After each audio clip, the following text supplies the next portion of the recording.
after this delicious lunch. Hope the lunch was delicious. Is it?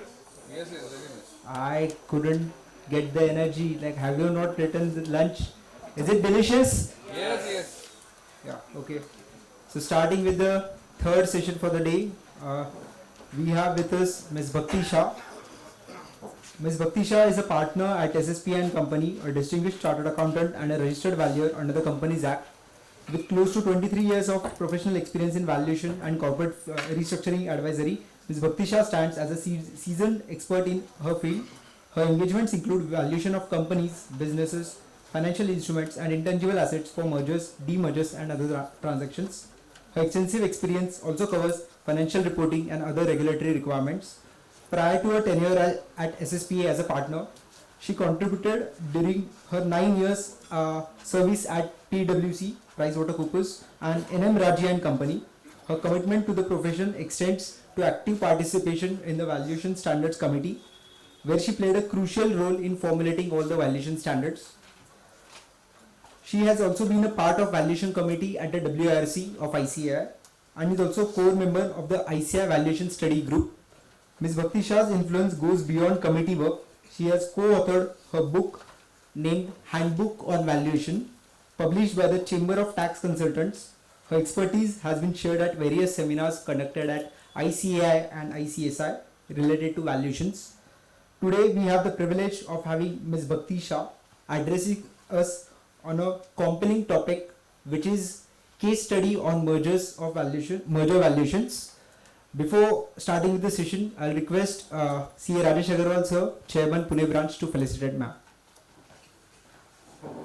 A big round of applause for the ma'am.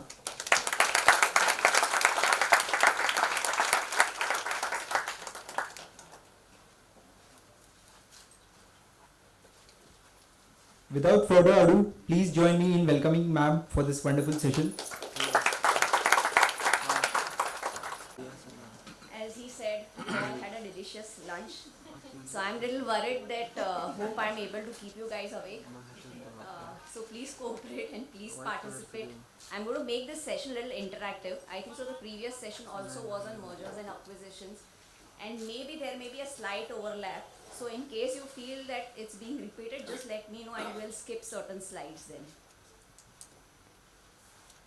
So, merger valuations. Before going into the valuation principles involved in a merger, I just want to know whether you have the knowledge of the basic concept of what is a merger, what is a demerger, and was it covered in the previous session?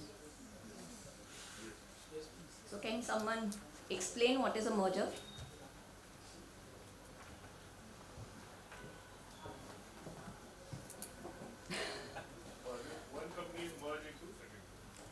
So I'll just slightly go into little intricacies also involved, because I may take up certain examples later on which may require to know some knowledge on also the intricacies involved in a merger.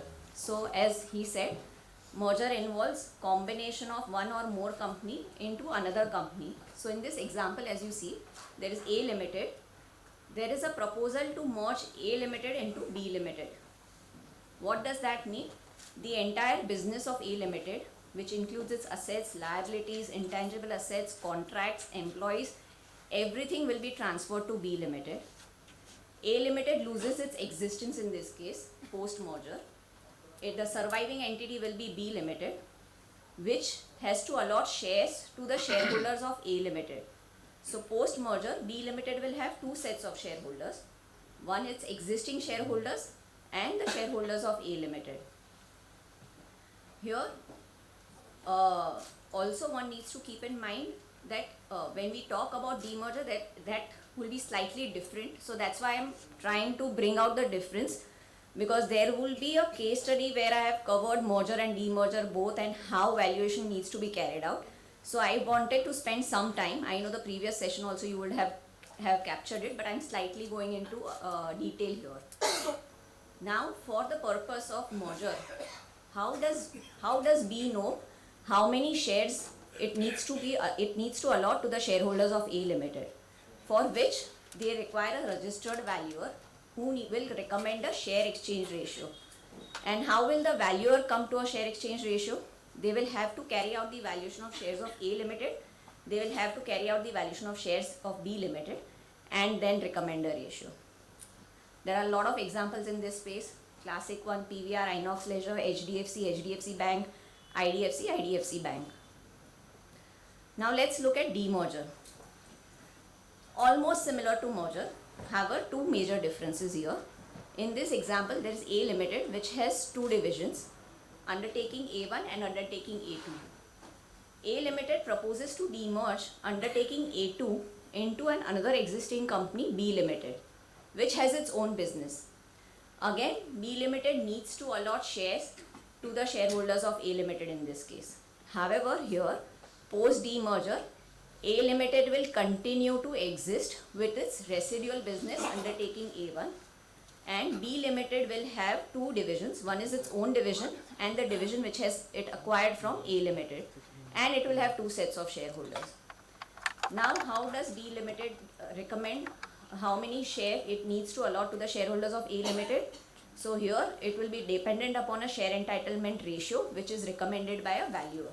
And for arriving at the share entitlement ratio, the valuer needs to carry out the valuation of shares of B Limited, but for A Limited they need to carry out the valuation of shares of the undertaking, which will mean that they will value the undertaking, which will be divided by the existing equity shares of A Limited, based on which the share entitlement ratio will be recommended. The most classic example here is demerger of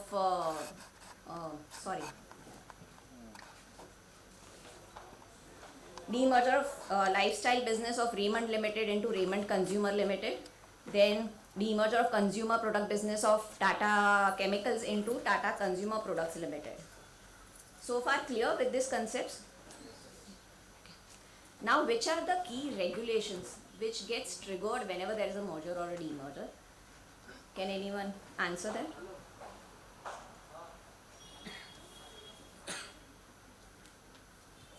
Anyone? First one is Companies Act, very clear. Any scheme of merger, any scheme of demerger needs to be governed by the provisions of section 230 to section 234 of the Companies Act and the underlying rules. And under those rules, it requires that a registered valuer needs to issue a report on recommendation of a share exchange ratio or a share entitlement ratio, as the case may be. Now, if a listed company is involved, then SEBI regulations also will come into play.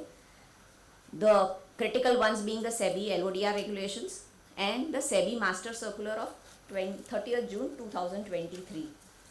Prior to this, there were other Master Circular somewhere in November 2022, and that has got replaced by this 30th June 23 circular.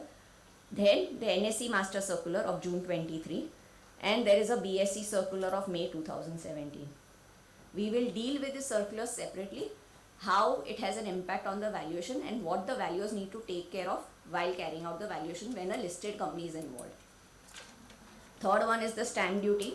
Because there is a merger, there will be a trigger for stamp duty payment, which is a state-wise subject.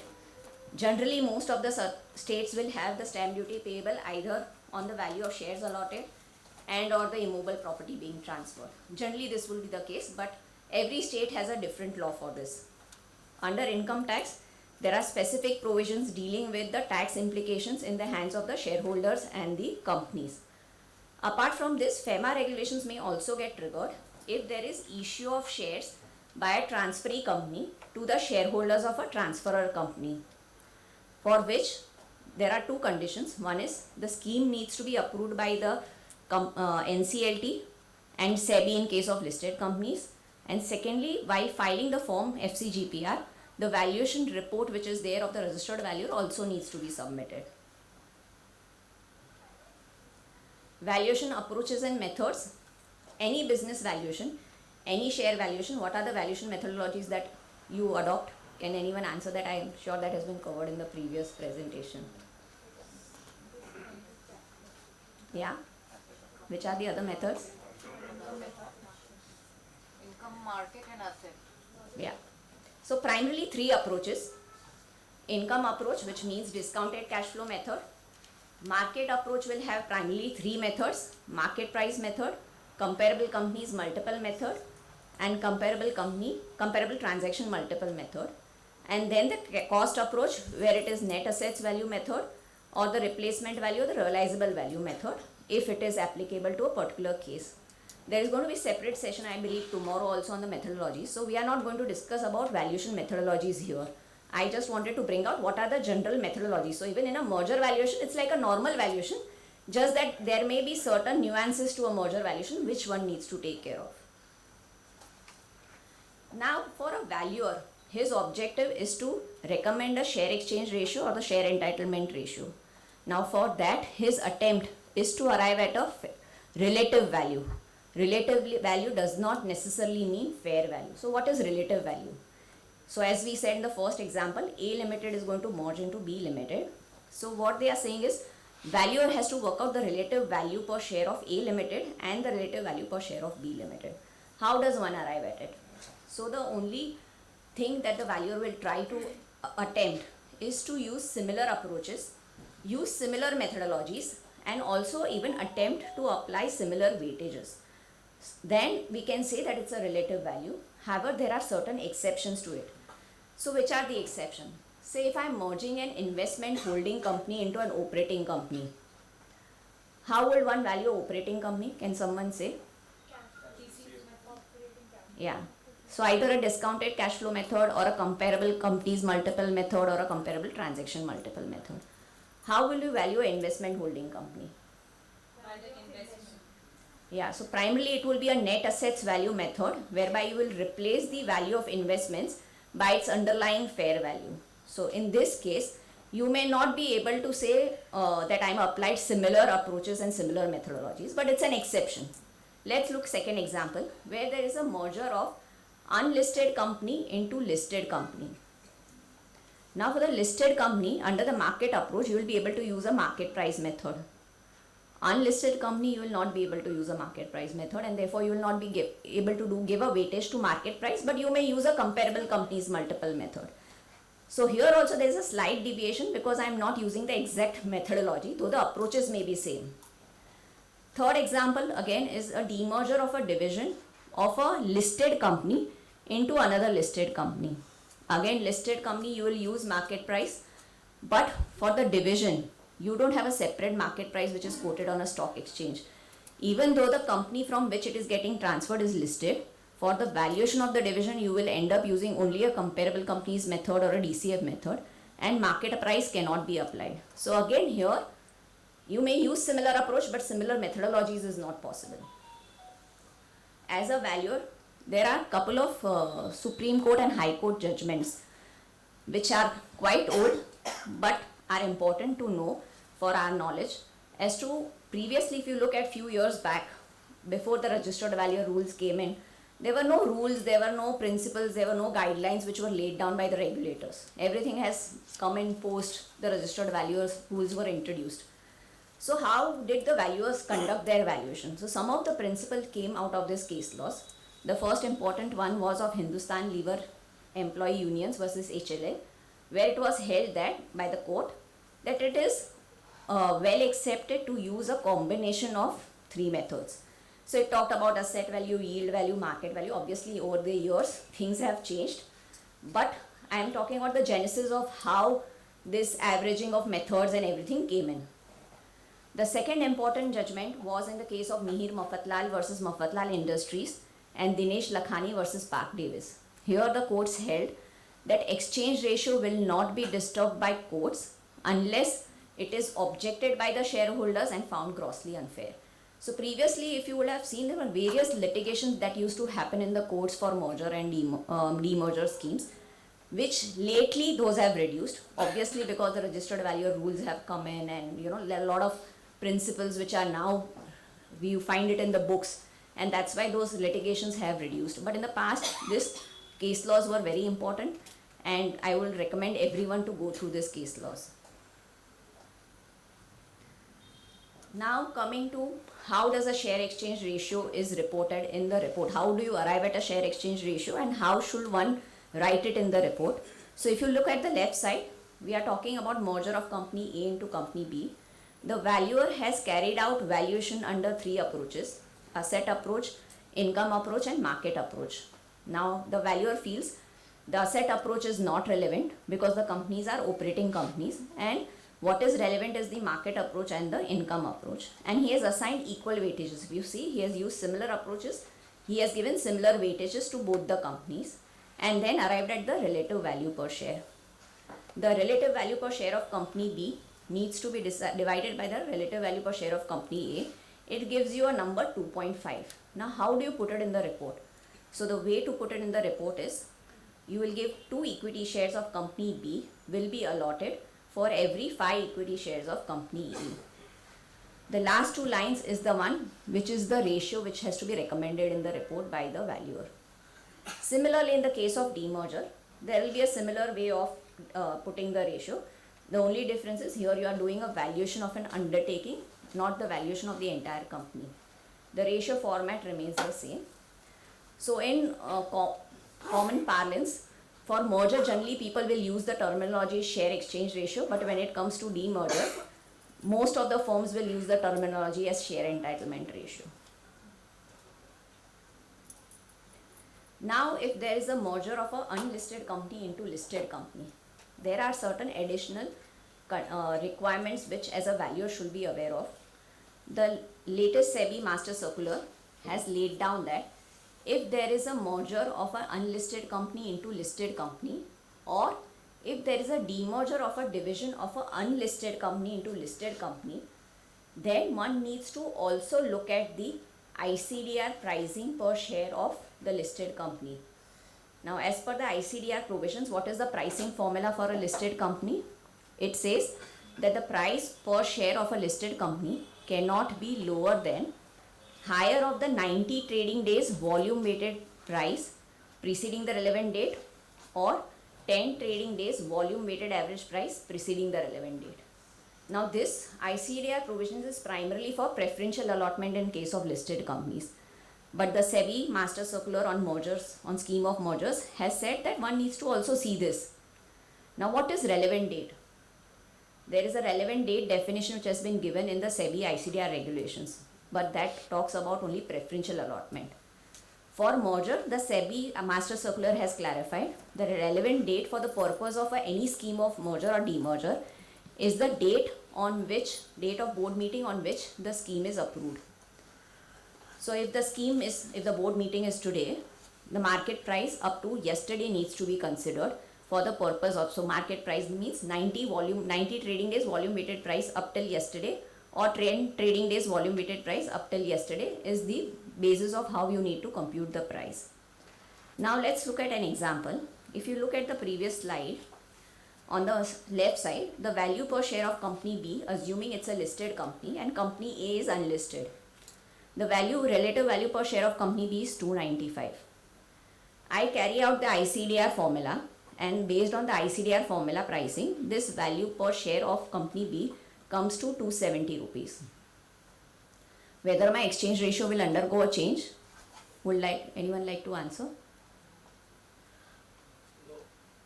Yeah, it will not, because the ICDR pricing is lower than the relative value per share worked out by the valuer. Now let's look at a reverse case. If the value is 330 rupees per share of company B as per the ICDR pricing formula, then the exchange ratio will undergo a change. In that case, you cannot consider the relative value per share of 295. You will replace it by 330 and then work out the share exchange ratio. So your share exchange ratio, instead of the earlier 2:5 which we saw, will become 5 equity shares for every 14 equity shares. Now this needs to be kept in mind whenever you are dealing with a merger of an unlisted company into listed company, as there are chances that you may miss it out. You have done your valuation, you have finalized your ratio. The next step is to prepare a report and provide your recommendation of ratio in the report. So what is the valuer needs to take care of? Report has to be in line with the contents of the report has to be in line with the registered valuer rules and the ICI valuation standards. As I understand, all of here are CAs, so they need to comply with the ICI valuation standards. Now, what does the content of the report, if you look at the registered value rules or the ICAI valuation standards, they also talk about workings needs to be provided in the report. However, over years, as a matter of practice somehow, workings are never provided in the report of the valuation report of a merger or a demerger. What is provided is that table which I have shown on the screen, which is just the value per share under various methodologies, what is the relative value per share and what is the ratio. In fact, prior to 2017, even this table was not there. There was only one number in the report which will just be the ratio. In 2017, there was a circular, SEBI circular, NSE circular, BSE circular, where they said that this table needs to be given. So as I said, as a matter of practice, somehow it is still being followed. Even today, the regulators accept this report where just this table is there and the ratio is there. Detailed workings are not forming part of the report. However, the valuer is required to submit summarized valuation workings to the company, which in turn will be submitted to SEBI and the regional director and the stock exchanges. Now, however, last 2-3 months we have seen SEBI in certain cases for listed companies has even asked for detailed workings, which are being provided by the valuers. Obviously, these are not coming in public domain because they are being given under saying that these are confidential and these workings cannot be shared. So the access to the workings is not available to the shareholders as of now. Another thing, yeah. The weights that are allocated here, is it, are these specified or is it subjective? It is subjective. Depending from case to case, you will take a call. So it is the prerogative of the valuer. He should be able to justify the rationale as to why he is giving a particular weight to a particular method. So that is solely dependent upon the valuer, what he feels appropriate. Even the selection of methodologies is solely prerogative of the valuer. He will decide what methodology, what approach is appropriate for valuing a particular company. Now say out of these 3 approaches, so the regulator is saying I want the valuation under all the 3 methods. Now if you don't want to use a particular method or an approach because you feel it is not relevant and not appropriate, then the regulator has said you need to give a rationale as to why you are not using this method. So you work out the value, you put the number, but you don't give weightage. And then you say why you have not given a weightage. That, say for cost approach, generally you will say the business is on a going concern. We are not assuming any liquidation of the company and therefore for cost approach is not relevant. Say for an unlisted company, you may not be able to use a market price method or a CCM because the company has just started operations. In that case, you may say that, okay, we have to use a DCF because there is no past available to me to do a CCM or it is an unlisted company, I cannot use a market price. So those are the rationale which needs to be provided in the report. If it is not provided, the SEBI again will raise questions and you need to answer to those questions. In fact, looking at last 2-3 months, the way SEBI has been asking questions, they have in fact asked to the extent of which are the comparable companies which you have used, what are the multiples that you have considered, how have you arrived at the discount rate, what are the projections that you are considering, how many years. So though they have the workings, they have still asked for all those details. So whenever you are dealing with listed companies, one needs to be very careful about how you are carrying out the valuation, whether whatever multiples you have calculated, the comparable companies you have considered, you can stand by those. Other thing which comes in while the report this thing, there are sometimes two valuers being appointed in case of mergers and demergers. This practice is more for listed companies. Unlisted companies, generally one valuer is there. Here there are 2 practices by the listed companies. One is, say there is A Limited and B Limited. A Limited will appoint XYZ as a valuer. B Limited will appoint PQR as a valuer. And then they will say, okay, we want a joint report from both of you, but we are appointing you separately. The other practice is where A Limited and B Limited will jointly appoint XYZ and PQR, and so there will be a common engagement letter addressed to both the companies by the valuer, and they will say, okay, we want a joint report. Now what is a joint report? It is a report on which both the valuers will sign on the same document. There are no 2 separate reports. There are practices where both the valuers may also issue separate reports, but it is dependent upon what the client wants. The client may insist for a joint report, then the valuers will give a joint report. It's all dependent upon the client.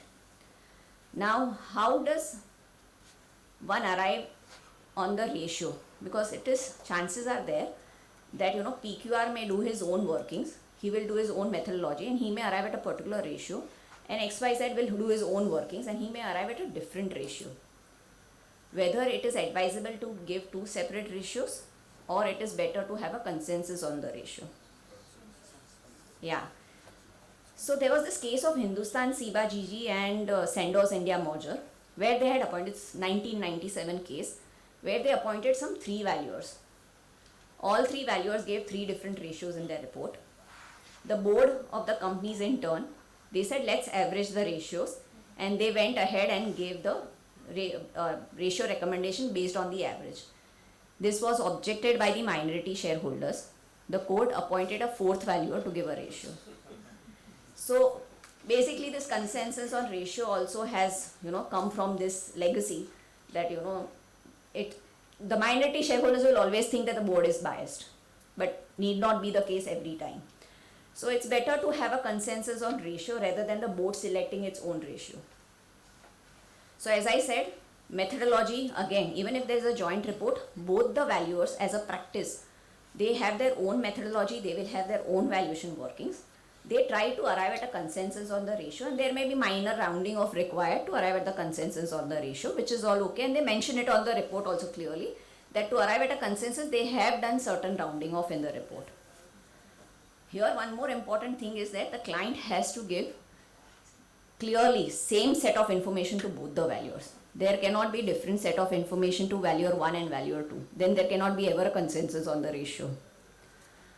Other thing when it comes to fairness listed companies is there is a requirement of a fairness opinion from a category 1 merchant banker, which the merchant banker has to say that the ratio which has been recommended by the valuer for the merger demerger is fair.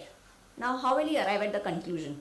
Ideally, the valuer who is appointed in case of listed companies is not supposed to disclose the ratio or the report to anyone except on the day of the audit committee meeting and the board meeting.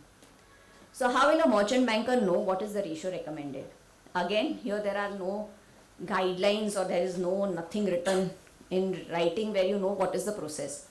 Again, over a period of time as a practice, the companies, the clients will inform the valuers that we have appointed this merchant banker who is going to give a fairness opinion on your ratio. So you kindly share your workings, have discussions with them, and enable them to come to a conclusion. So as a step, the valuers will have to submit their workings to the merchant banker. They will share their draft report to the merchant banker which has the recommendation on the ratio. They'll have discussions with the merchant banker because the merchant banker may have certain questions, so that discussions will happen.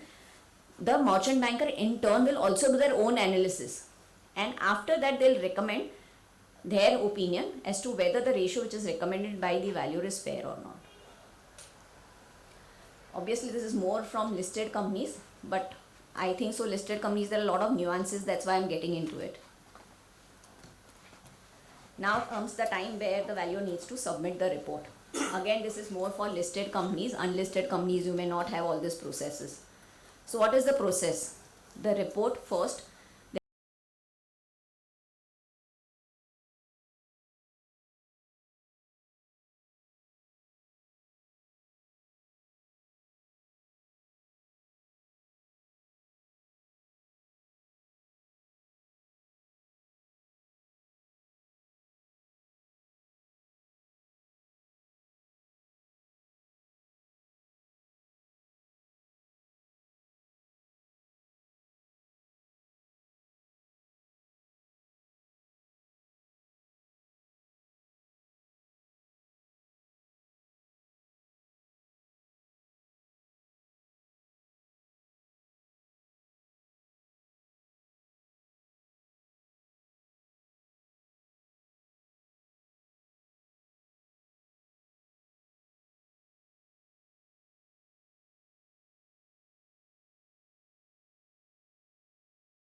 15th October or later on. Clearly, it may be very difficult to get these financials on an odd date. So the companies manage somehow, if they know that they have to do this merger or demerger, they try to do it within the next quarter itself, before the next quarter starts. Another issue here is the circular is not very clear whether this requirement is for listed companies as well or not. But a conservative view has been taken by all merchant bankers who deal with SEBI, saying that this audited financials applies to listed companies as well as unlisted companies. So I believe even for merger of two listed companies, there is a stand taken that the audited financials should not be more than 3 months old. So this is where, because we have faced these issues couple of times and we had to tell the management that the audited financials has to be cannot be more than 3 months old. So we ensure that the board meeting is held within the immediate that quarter itself. So if it's 30th October, 30th September, we'll tell them that please hold the board meeting by 31st December. We don't want to take any chances with SEBI. Any questions so far? Okay. Now the SEBI circular. So SEBI Master Circular June 23 is very important for any merger and demerger involving listed companies, because there are a lot of nuances which have been laid down in the circular. The next nuance which has been laid down in the circular is there is no report required in certain cases where there is no change in shareholding of the transferee company. Now, which are these cases? One is, they have said, merger of a wholly owned subsidiary with the listed parent company, or there is a demerger of undertaking of a wholly owned subsidiary into its listed parent company.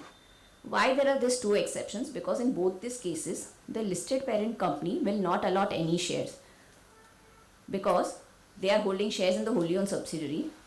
They are not required. If there is any merger, if there is a merger of wholly owned subsidiary into the listed parent company, they cannot allot shares to themselves. And that's the reason there is no change in the shareholding of the transferee company, which is the listed parent company in this case, and therefore there is no report required.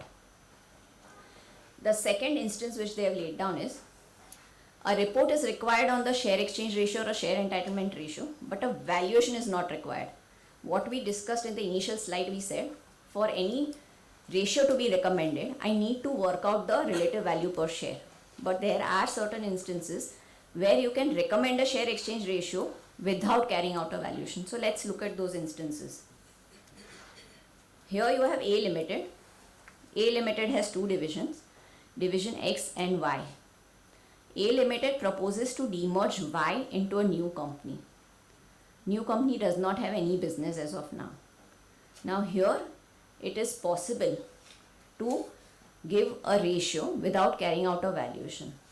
What are the factors that you need to consider to arrive at that conclusion? First of all, the new company should not have any business. Second, pursuant to the demerger, the existing share capital of new company needs to be cancelled. So if say new company is held by some XYZ, that shareholding needs to be cancelled. Third point is factor which needs to be there. All the shareholders of A Limited need to become the shareholders of Newco. Further, all the shareholders of A Limited who become the shareholders of Newco will have to hold shares in Newco in the same ratio as they were holding in A Limited, which is more like a mirror image shareholding. To say that it's just replicated the shareholding pattern of A Limited, there is no change. If all those factors are in place, then someone can say, okay, division Y is demerging into new company. There is no change in the beneficial ownership, because my same set of shareholders are going to hold the shares of the Newco also in the same ratio. And therefore there is no valuation ideally required, and this is part of the circular itself. The circular itself provides this. One question. You said the shareholders of new company shares will need to be cancelled. Yes. Now, what do you mean by that? Basically to say, so what happens, since it's a newly formed company, either A Limited would have formed the company, or some XY, let's say the promoter of A Limited has created this company with 10,000 share capital because they want to demerge this business into it.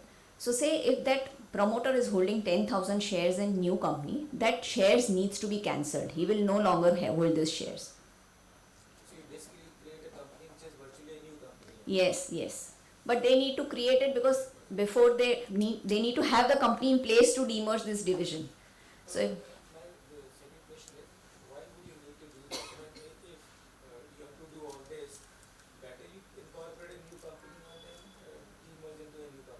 Yeah, but still there also, if you leave the share capital, who will incorporate the new company? Some subscribers, right? So that subscribers, if they are not the shareholders of A Limited, then the shareholding pattern of the new co will change, right? So here we are talking about an example why a valuation is not required. So if you look at the classic case which we have, is where everyone will be aware of, it is the demerger of financial service business of Reliance Industries into Geo Financial Services. Lot of examples in this space: demerger of pharma business of Aarti Industries into Aarti Pharma Labs, demerger of textile business of GHCL into GHCL Textiles. Lot of examples in this space, and this is generally called plain vanilla demerger, what they say. So if you look at the post demerger shareholding pattern, Newco has the same set of shareholders and will have a mirror image shareholding what is there in A. So there will be no difference between the shareholding pattern. Now, how does one arrive at the share exchange ratio? Because you have not done valuation. How will you recommend a ratio? Any ratio will be fair. So here what the management will do, they will assess what is the target capital structure which I want for the Newco post demerger. Based on what? He will see what is the profitability of the division which is getting demerged, what is the serviceability of capital, based on which they will say that, we feel that this is the target capital structure which I want for the Newco, and based on which the ratio has to be recommended. Certain things will also need to be taken care of is there is no fractional entitlement which should arise in a significant extent such that, the shareholding, inter-se shareholding of the shareholders change. So that is something also needs to be taken care of when as a valuer. So I am just saying these are lot of instances in this space have happened, lot of examples which you can go through the reports which are submitted to the stock exchanges, you can go through the scheme and it will give you much more in detail how this is carried out. Now, if you don't do the evaluation and you transfer the undertaking to the new company, how would the balance sheet will ascribe value to the assets which are transferred to the new company? So under Income Tax Act, if there is a demerger, ideally if you want to comply with the conditions of demerger, you will have to record these assets and liabilities at the book value, which are appearing in the books of the A Limited. You cannot do a fair value because if you do fair value accounting, maybe the income tax regulations will say that you have not complied with my conditions, though there are different views being taken. But the conservative view and a more safer view is to record those assets and liabilities at book value. So which means whatever is the book value of the assets which are getting transferred to the new company, corresponding to the same amount can appear in the liability side as equity capital. So not exactly. Sometimes they may decide that I want a particular ratio. So I will say for every 2 shares, I want to allot 1 share in company A because that's the target capital structure which I have looked at. Now if that number comes to 10,000 rupees, for example, and the net assets value of the undertaking which is being transferred is say 750, the difference of 250 will form part of your reserves. Yeah. Okay. So ultimately, you're not doing a fair valuation because the shareholders are same, but you still have so the book value becomes the fair value. No, the book value doesn't become the fair value. The book value stays as the book value. The fair value still will be different.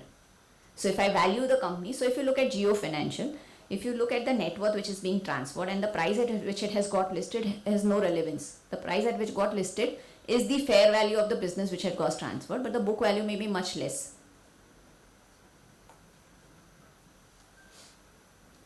Any questions on this? Now let's look at a slightly different case here.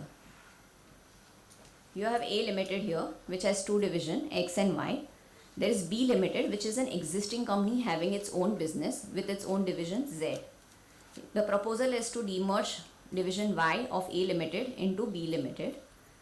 Here B Limited now will have 2 sets of shareholders, shareholders of A Limited as well as shareholders of B Limited, and it has its 2 divisions, X and Y.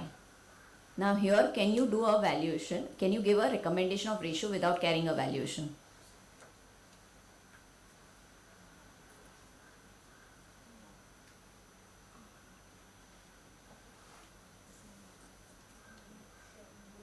Is it possible to recommend a ratio without carrying out a valuation?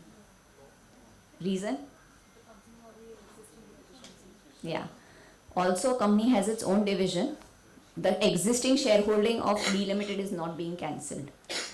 So this is classic case of no non-valina demerger, what we say, slightly different from the previous instance which we said, and there is a valuation which is required in this case, without which you will not be able to recommend a ratio. I have given the instances below the at the bottom. Cement business of Century Textiles, consumer product business of Tata Chemicals. Those are a couple of demergers. So here also there are a lot of in this space also you will find many demergers in this space where a valuation is done and then the ratio is recommended.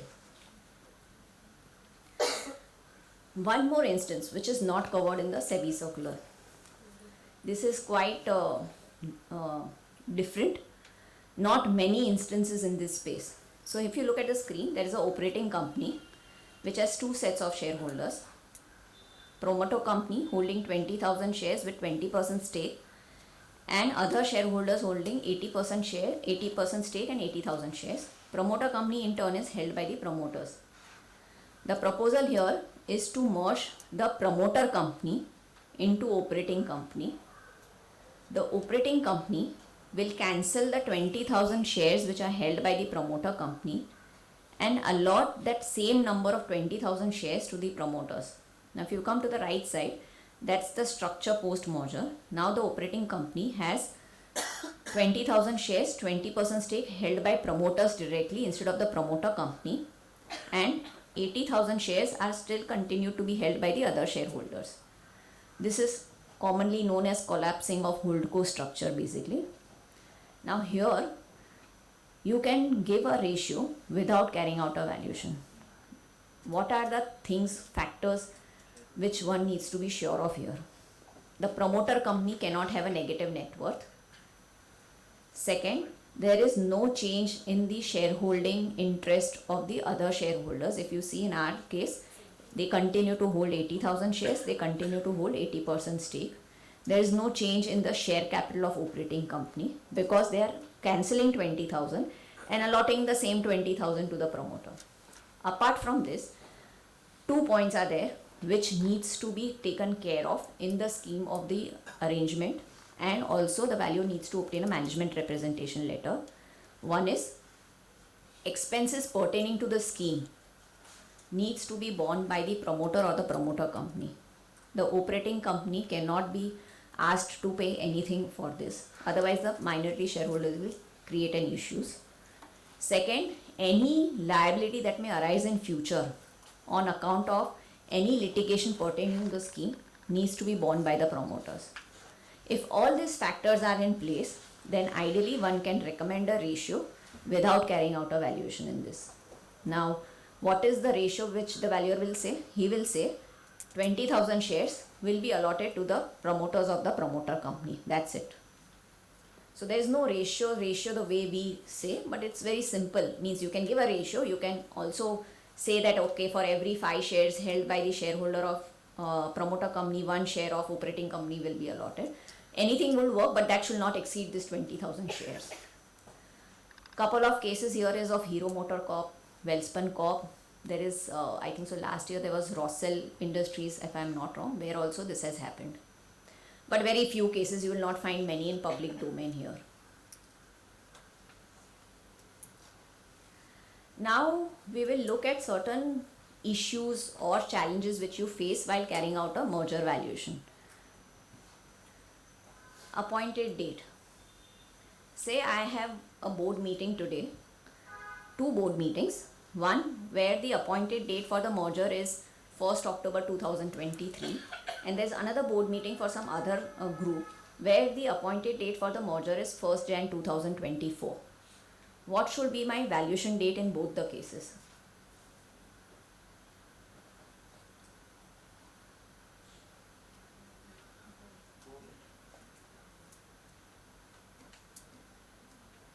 Anyone?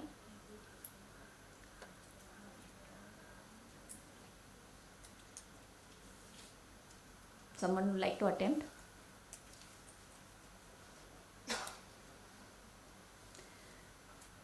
So what is appointed date? Anyone would like to attempt what is an appointed date? Appointed date in a scheme of merger or demerger, what does it signify? What is the relevance? It is the date on which the assets and liabilities of the transferor company or the demerged undertaking will be transferred to the transferee company. It's the date, basically to say with effect from appointed date so and so, the assets and liabilities will be transferred to the transferee company. Valuation date has no relevance when it comes to appointed date. Valuation date will be as of today, irrespective of appointed date being 1st October 23 or 1st Jan 2024, because the board meeting is as of today. So I may at the most take a valuation date as of yesterday, because the board meeting could be in the morning, and I'll take a valuation date as of yesterday's closing.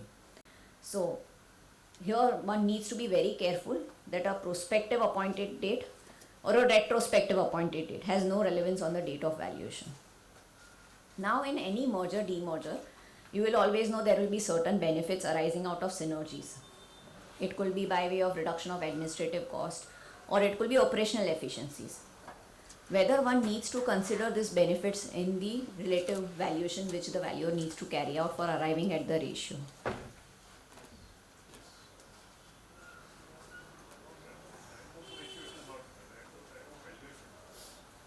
Sorry. But these synergies will arise post merger demerger, not before that. I think for the purpose of valuation, it should not be considered.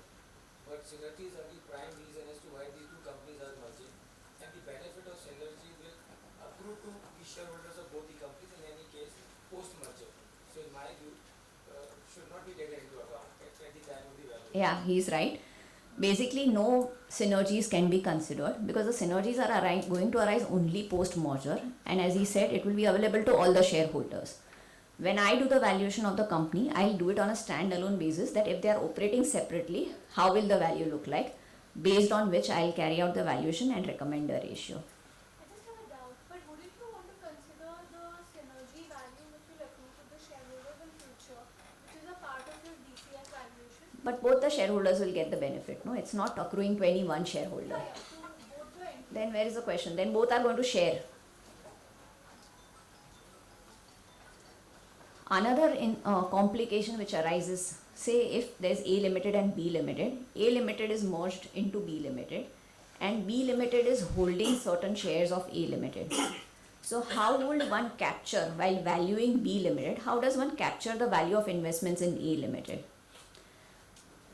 I am just making it, say there is a single method applied for both valuations. So I am valuing A Limited based on DCF, I am valuing B Limited based on DCF. Simple. B Limited, while I am carrying out the valuation, I will do the DCF valuation of B Limited and I will add the value of investments of A Limited based on the DCF value of which I have arrived at A Limited. This is very simple. Say I am using now two methods. I am using DCF as well as CCM for A Limited. I am using DCF and CCM for B Limited. Then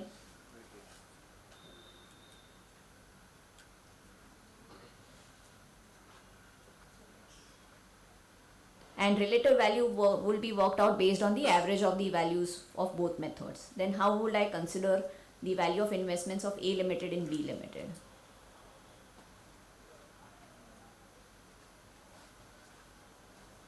Anyone who would like to attempt?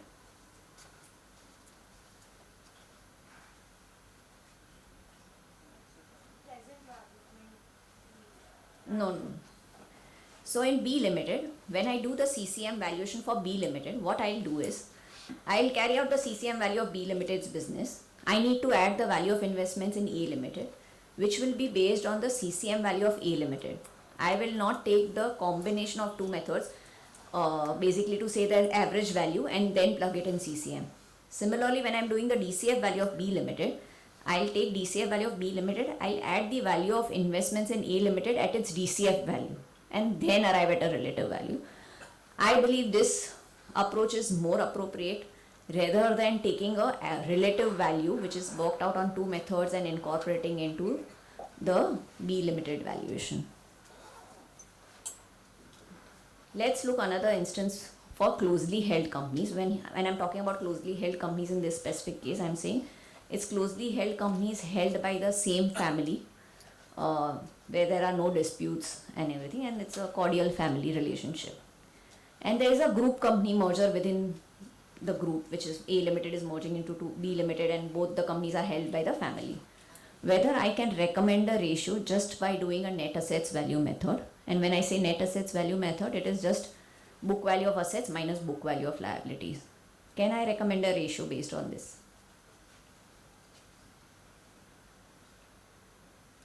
Anyone? Going by the same logic that the interest of the shareholders are not going to be adversely affected because of a net, I think one can use the net method for that purpose. Anyone has a contradictory answer? So partially you are correct. However, I cannot recommend a ratio just based on NAV, because if you go through the ICAI valuation standards or any international valuation standards, they say by doing any valuation, basically you need to see which method is appropriate. So I need to say whether cost approach is appropriate, market approach is appropriate or not, or income approach is appropriate or not. I need to have solid reasons for ignoring a income approach or a market approach. But if these are operating companies, you may not have that reason. So if I want to recommend a ratio, I will have to do valuation under all the approaches which are relevant in the particular case and then recommend a ratio. However, one can take a stand of what argument you gave. Oh, the beneficial ownership of this business doesn't change. I don't need to do a NAV method also. I can recommend any ratio because it doesn't matter. The beneficial ownership is within the family. Whether I give one equity share for two equity shares or one equity share for one equity share, it doesn't matter. And I can recommend whatever ratio the management feels appropriate for them. That's the view which you can take. But to recommend a ratio just by doing NAV method could be not correct. Coming to a listed company's instance, market price method. Two questions which arise. What is the duration and the period for which the market price needs to be computed? How it needs to be computed? Manner of computing it, and the date up to which the market price needs to be considered. So we'll try and address the first one, the duration and the period for which the market price needs to be considered. There are various practices followed by various firms in valuation. Some of them take 6 months, some of them take 3 months. In fact, few of them have started also using the ICDR pricing formula, which is your 90 trading days volume weighted average price or 10 trading days volume weighted price, whichever is higher. So there is no set rule. Only thing which needs to be taken care of, market price has to be considered over a reasonable period. You can't just take it for 1 day, 1 week and say that this is the market price. That may be completely incorrect because it does not, maybe that 1 week or 1 day the market has been very volatile and it may give an incorrect picture. So reasonable period. As I said, there are different practices, you can choose from any one of them. Second is, how will you compute the market price? Because if you take 6 months, 3 months or 90 trading days, how will you compute the market price? Again, there are two practices here. One is, if it is, say you are taking a 3 months duration, you will say what is the total turnover for 3 months, what is the total volume traded in this 3 months. Total turnover divided by total volume is the volume weighted average price for those 3 months period, which becomes your market price. The other practice is average of daily volume weighted average price, which will mean daily you will find out what is the volume weighted average price and I'll average that over a period of 3 months which you have considered. So these are the two practices. Again, as I said, there is no right or wrong, but it's a practice which each firm follows and it has stayed. And again, SEBI has not come out with anything specific on this when it comes to computation. Obviously, under ICAI regulations, they have spoken about volume weighted average price. Ideal would be to follow volume weighted average price because the SEBI is also recognizing it rather than slightly deviate from it. Now comes date up to which the market price needs to be considered. In listed companies, there are two practices of giving an announcement for a merger or a demerger for any restructuring event. One is there is a two-stage announcement and in one case they follow one-stage announcement. Now what is one-stage announcement? That is fairly simple. Today is the board meeting for considering this scheme. 2 days prior to the board meeting, they will give an announcement that the board meeting is scheduled on Saturday, so and so date, to approve the scheme of merger of A Limited into B Limited.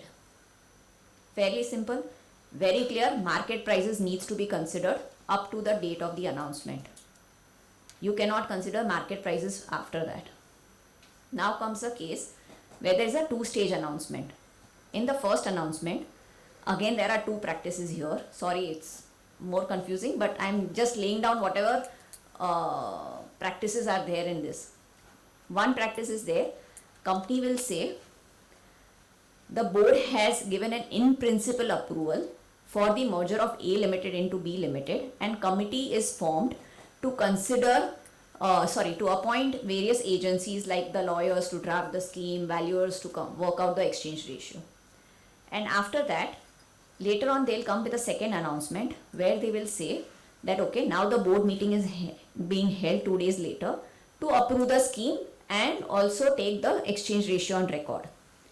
In this case, more or less, it will be appropriate to take the market prices up to the date of first announcement. You cannot take market prices after the date of first announcement because the information is already in public domain and the market prices will react to it.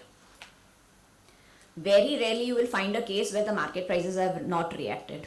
So someone will have to study the impact on the market prices. Now let's look at another instance, which is a two-stage announcement. But in the first announcement, the announcement which is being made is the board is evaluating restructuring proposal. Full stop. There is nothing mentioned other than this. And in the second stage announcement, they will say board meeting is being held 2 days later to consider merger of A Limited into B Limited. Now in this case, the first announcement, there is no indication as to what is going to happen. Now companies may evaluate 10,000 restructuring proposals. You don't know what is it. In such case, there are chances that you can take the market price up to the second announcement date. But a valuer needs to be very careful here. They need to see whether after the first announcement, the market prices have reacted to it. If there is significant volatility after the first announcement, it's better to take the market prices up to the first announcement, but it is the valuer's judgment. So a valuer will take a call what he needs to do. Any questions?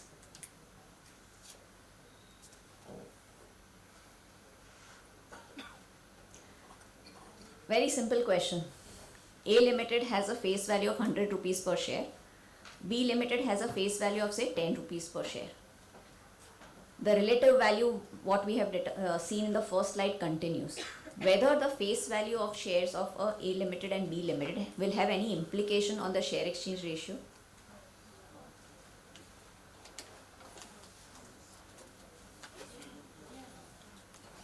Sorry? Anyone else has a contradictory? No, he is correct. There is no implication on the share exchange ratio. Whatever may be the face value has no relevance. What has relevance is the relative value which the valuer has worked out. So a 10 rupee share may have relative value per share of 100 rupees, and a 100 rupees face value may have a relative value of only 50. So the ratio has to be based on the relative value. Face value has no relevance. Single ratio, range of ratios we have already discussed earlier. Now coming to a case where there is a bonus or a split. So here say we look at two instances. Let's look at the first instance. The valuers are working out the relative value and there is a ratio, and there is a board meeting on Monday where they have to submit a report. On Friday, the company announces or informs the valuer that okay, we are proposing a bonus or a split. So for example, say the company announces on Friday that there is a proposal for a bonus and a split, and which will be approved on the day of the board meeting on Monday. And this knowledge is available in public domain to everyone. So on the day of the board meeting, when the valuer submits his report, he will have to give two ratios. First ratio will be a pre-bonus split ratio, and the second ratio will be if the bonus and the split is approved, then what will be the ratio? Because the record date will always be at a future date. They will decide on the day of the board meeting as to what is the record date. So that is what a valuer needs to take care of. Now let's look at another instance. Board meeting is on Monday. The company does not tell anything to the valuer. They don't make any announcement prior to the day of the board meeting. On the day of the board meeting, they put the proposal of this bonus and split, and the board approves it. Since the valuer did not have this information because it was a price sensitive information, he will give a report which is based only on pre-bonus split. but the company on the day of the board meeting on Monday has announced this. So that at that time, post the board meeting, the company will approach the valuer and he will request them to issue addendum to say that if the bonus and split is approved, what will be the ratio, and that is required. Otherwise, the stock exchange SEBI may not approve the scheme. Similarly, for unlisted companies also it will apply. The only things there is a difference is that in unlisted companies they will always tell you in advance that they are considering it, and there will be no question of any addendum being taken later on. Now, I know what's the time. I'm just, if there's enough time to. Sorry. So we have 20 minutes, right? Okay. Let's look at a case where A Limited is merging into B Limited. B Limited is not issuing equity shares. It may either issue, say, redeemable preference shares, or it may, issue optionally convertible redeemable preference shares. Then what happens to the relative value concept? In such cases, relative value concept ideally fails, because for valuing an RPS, redeemable preference share, you can't do a comparable companies multiple method. You can't do ideally the normal DCF method where you value the business. The valuation of RPS is based on the cash flows which are expected from the redeemable preference shares by way of dividend or the redemption. And that's why it's a separate process. Whereas when you are valuing a business, it's quite different. So here to some extent the relative value concept fails. So while carrying out any valuation as a valuer, you should understand, you should know what is the consideration of merger or demerger being discharged. Is it only equity shares? Is it redeemable preference shares? Is it OCRPS? Is it a combination? And accordingly recommend the share exchange ratio. Another instance which we have come across very rarely, it is there, where there is a demerger of an undertaking of A Limited and it is demerged into a new company, but the new company is not yet incorporated. So for example, if there is a board meeting today and the valuer is expected to give a report on the recommendation of share exchange ratio for this demerger of a division of A Limited into NewCo, the NewCo has not yet got incorporated. Can one recommend a ratio in such case? Sorry, someone said.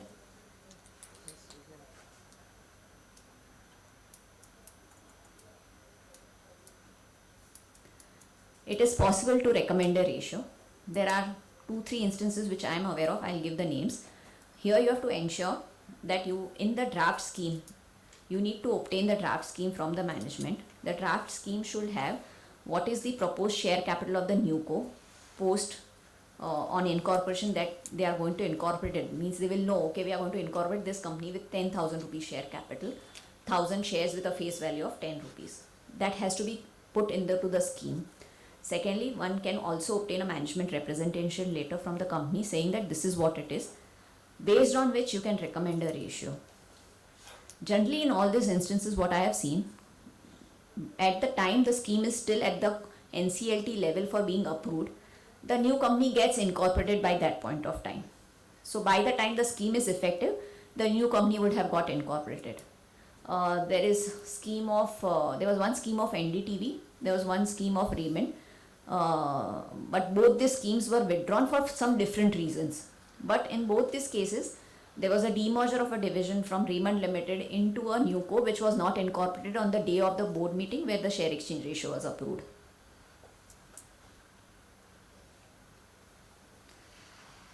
Now, up till now, we were just discussing, plain simple transaction like one merger, one demerger. Say if you have to deal with a case where there are a couple of steps involved in the same scheme. So there is one single scheme which will have merger and demerger, or there could be a scheme which has capital reduction and merger, capital reduction, demerger, preferential allotment and demerger. How does it have an implication on the valuation, and what is the valuer needs to take care of? First of all, here it is very clear, whenever there is a merger or a demerger and you are appointed as a valuer, you should always take a draft copy of the scheme. You need to go through the scheme, because sometimes the management may tell you something different and what may be written in the scheme could be different. So to ensure that whatever you have understood from the management is the same thing what is written in the scheme and there is no difference between the two, because that can have an implication on the way you carry out the valuation. And that's where whenever there are multiple steps involved in a scheme, it becomes very critical. I have covered 4 instances and we will go through it. So here you have A Limited and B Limited, where A Limited is being proposed to be merged into B Limited. So in the scheme there are 2 steps. First step, B Limited is going to make a preferential allotment to the share promoters of A Limited and to its own promoters. This is the first step of the scheme. After this preferential allotment, A Limited will be merged into B Limited. Now here in the first step, as a registered valuer, you will have to work out the fair value per share of company B, because under the Companies Act it is required. So you will have to arrive at the fair value per share at which B Limited can make the issue. Now when I come to merger of A Limited into B Limited, you will do the relative value per share of A Limited. No problem, that is easy. When I have to work out the relative value per share of B Limited, I will have to take into cognizance the proposed cash infusion which is likely to come from the preferential allotment and divide it by the higher number of equity share base, because on preferential allotment my equity share base will also increase, and that's how you will work out the relative value per share of B Limited. So as I said, one needs to take into cognizance what is happening in the first step and then give that implication in the second step to recommend a share exchange ratio. There You take into account only the cash flow or also resultant impact on the future cash flow of that cash flow. So it will be dependent, so it depends upon what is the purpose for the preferential allotment. The preferential allotment may be just to repay the loans. So if that is the case, you are already taking a cash infusion and you have taken the loan figure as on a cut-off date. So it just reduces. Now whether the management has considered that in the projections, my answer will be they would have not taken, because it's all happening on the same day. It's not that the money has come in and I'm doing a valuation after 5 days. So in that case, it may be difficult to consider, but it will depend on the facts of the case as to what is the purpose for which the funds was raised. It may be just to increase the promoter shareholding. So you will have to understand the reasoning before considering how to consider the cash flows. Now there could be a case where instead of preferential allotment, in the first step there is a capital reduction. So if there is a capital reduction of B Limited, then while arriving at the relative value of B Limited in step 2, you will have to consider the proposed cash outflow and reduced the number of equity shares. This was done in the case of Z Entertainment and Sony Pictures. In fact, there was apart from preferential allotment, there was bonus split also in the same scheme. So one can look at the valuation report. It's available in public domain. The scheme is also available in public domain, and it was a very interesting scheme per se. Now let's look at a case where, as part of a single scheme, there is a first step which involves merger and there is a second step of demerger. So there is a merger of P Limited into Q Limited, first step. Second step, from the merged entity, there is one division which is being demerged into the wholly owned subsidiary of the transferee company. So now we'll break it up. In the first step, there is a merger of P into Q Limited. Normal merger, share exchange ratio needs to be recommended. No complication, you will work out the relative value per share of P, relative value per share of Q, and work out the share exchange ratio. Now let's come to the second step, where now there is a demerger from merged Q Limited, which is the transferee company. There is a demerger of a division which is being done into R Limited, which is a wholly owned subsidiary of Q Limited. Now here one will have to recommend a share entitlement ratio. Now while working out the share entitlement ratio, which entity I am looking at? I am looking at a now merged Q Limited. Merged Q Limited has two sets of shareholders now, P Limited and the Q Limited shareholders. So when I am going to recommend a share entitlement ratio for the demerger of a division from a merged Q Limited, I will have to consider the post-merger share capital of Q Limited and then give a share entitlement ratio, as both shareholders of P and Q both will get shares of R Limited. So if you look at the resultant structure, you have merged Q Limited with two set of shareholders and you have R Limited also with two set of shareholders. If I reverse the case, that means there is a demerger happening from Q Limited into R Limited of a division, and then residual Q is being merged with P Limited. Then what happens? So again, part of the same scheme. Step 1, demerger of a division from P Limited into R Limited is happening. Okay, and R Limited will allot shares to the shareholders of P Limited. Fairly simple, share entitlement ratio will be recommended. Here we are assuming that it's a plain vanilla demerger. So no valuation required, but I have to recommend a share entitlement ratio. Next step, residual P Limited. Because P Limited is only demerging one division, rest of the business is still there in P Limited, which is merged into Q Limited. Now Q Limited, relative value per share, no complication. But residual P Limited, how will one value residual P Limited? Here you cannot value the entire P Limited now, because in the first step there is a demerger which is happening.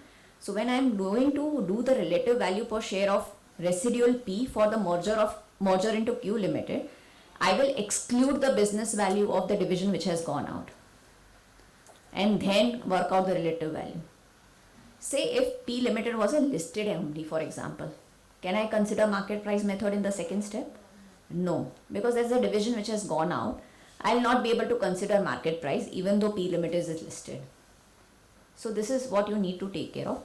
If you see the resulting structure here now, R Limited has single set of shareholder, unlike the previous case where it had two set of shareholders. The only reason being here the demerger has happened first, and that's why it has only one set of shareholder. I hope everyone is following. Last instance, slightly different, not many cases in this category. I am aware of only two up till now. Maybe if there are more, then I am not aware, but at least there are only two instances in this case. So here you have E Limited and there is F Limited. F Limited has a wholly owned subsidiary G Limited. E Limited is considering a proposal to demerge its division X into G Limited, which is a wholly owned subsidiary of F Limited. Okay. Now here, though the division is being demerged into G Limited is not allotting the shares. The parent company of G Limited, which is F, is issuing the shares on consideration of this demerger. Now here, if I have to work out the relative value per share, E Limited, I will work out the relative value per share because that's the transferor company. The transferee company, is it G Limited or F Limited, and whose relative value per share do I need to work out? Anyone has a contradictory answer? So is right, basically F Limited's relative value per share needs to be computed because F Limited shares are being allotted. It's not G Limited shares. Though the business is going into G Limited, F is allotting the shares. So post this transaction, merged F Limited will have, post this first demerger. After this, there is a second step whereby residual E Limited, which is post demerger of X division, is going to be merged into F Limited. So that's the second tranche. So now here, because it is residual E Limited being merged, while arriving at the relative value of E Limited, you have to exclude the division which has gone out and then recommend the ratio. If you look at the resultant structure, this is how the structure looks. There is merged company F, which has two set of shareholders. There is a wholly owned subsidiary G Limited below it, which is having the X which were there. One I have put on the screen was merger of Tata Coffee and Tata Consumer Products Limited, which has this exactly same structure. And I think so there was one of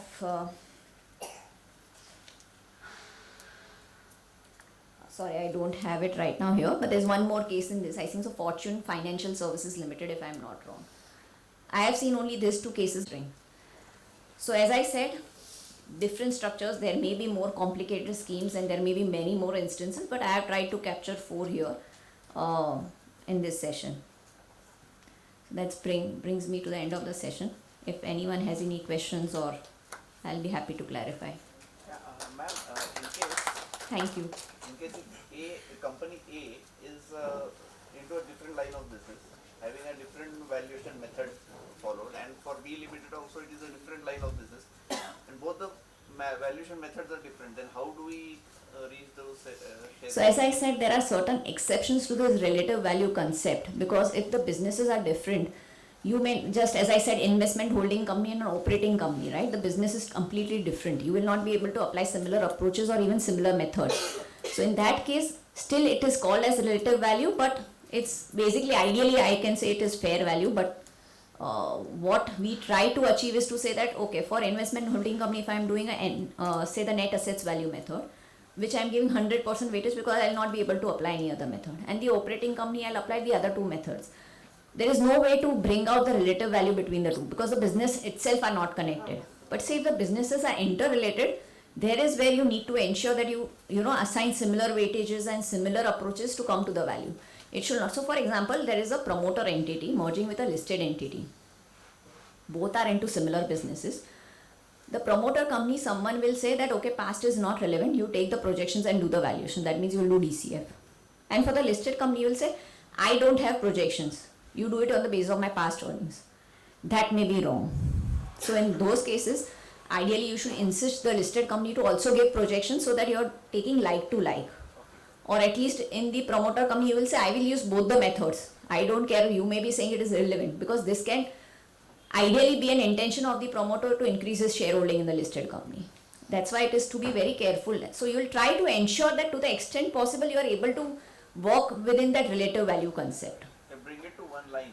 Both Yeah. the methods we have Yeah, yeah. To the extent possible. Not necessarily every time you will be able to do it. See, the intention at the end of the day of the valuer is to say that we want to protect the minority interest shareholders. If it is within the group company's unlisted segment, it may not have so much significance. But if it is within a listed and unlisted category or two listed companies merging, you have to take care of both the minority shareholders. Anyone else? Basically, let's say, suppose there is a company having, there are two class of shares, class A, class B. Class A is having rights and class B is having no rights. And if that class A company is getting acquired by B company, then do you think there is the impact of valuation in that case? So I'll tell you there are very limited cases in this and there's not much available in public domain. Ideally A limited and B limited, A limited if it has two classes of shares, one needs to see what is the distinction, whether one could be voting, one could be non-voting. But say if the economic interests are same, then whether can there be any distinction between the two. Now there can be a distinction if we say that one is controlling the entire company, the other does not have control over the company. But say if both are held by the same set of shareholders, then it does not matter, right? So you will have to see the facts of the case and then take a judgment as to what is the discount. First is whether discount needs to be applied to arrive at the two classes of shares. Between the two, is there any difference or that they can be treated at par? So it will depend on a lot of factors before coming to that conclusion. And sadly in India, we don't have much DVR shares in the listed space except for Tata Motors, which is there, which is the only frequently traded. So it's very difficult to find out a benchmark when it comes to Indian markets. So generally people rely on the foreign markets where there are many examples of this DVRs and where you can find what is the discount at which they are being traded. But again, every company will have different terms. Some may have special voting rights, some may not have voting rights, but they may have additional economic rights. So it's difficult to analyze and come to a conclusion as to what should be that discount between the two classes of shares. Tata Motors also have gone for cancellation of the BVIs, if I So a lot of new schemes which have come recently, which are quite interesting. So one is obviously of Tata Motors, where there is they are saying that we will cancel the DVR shares and we'll issue ordinary shares. So there are quite some interesting schemes, like it's a innovative scheme, one of its kind, and the only DVR shares in India. So, but it is very interesting, if you are interested in all this, you should look at this listed company schemes which are being filed. You get a lot of knowledge from that as to how it is being done, how are the valuations being done. It gives a lot of, valuation, obviously the valuation workings are not there, but at least you will know what the firms are doing, what approaches are they using, what weightages are they assigning, and what is the logic of it. Anyone else? Thank you so much. It was truly an enriching and really a practical session where audience was very enthusiastic and they were asking questions. I see sir. Yes. The post lunch session should we need such sessions during our post lunch, and we intentionally had Bhakti ma'am for this session. Thank you so much once again.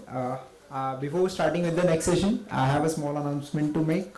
So the Institute of Chartered Accountants of India have came with one new program which is called as CA Connect.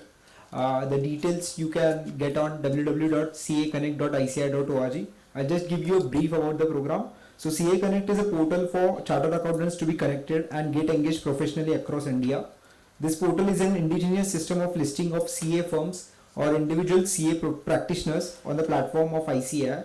The objective of this website is to provide an effective platform for listing. Service seekers can search for the services offered by CA or CA firm and connect with any CA listed or CA on the CA Connect.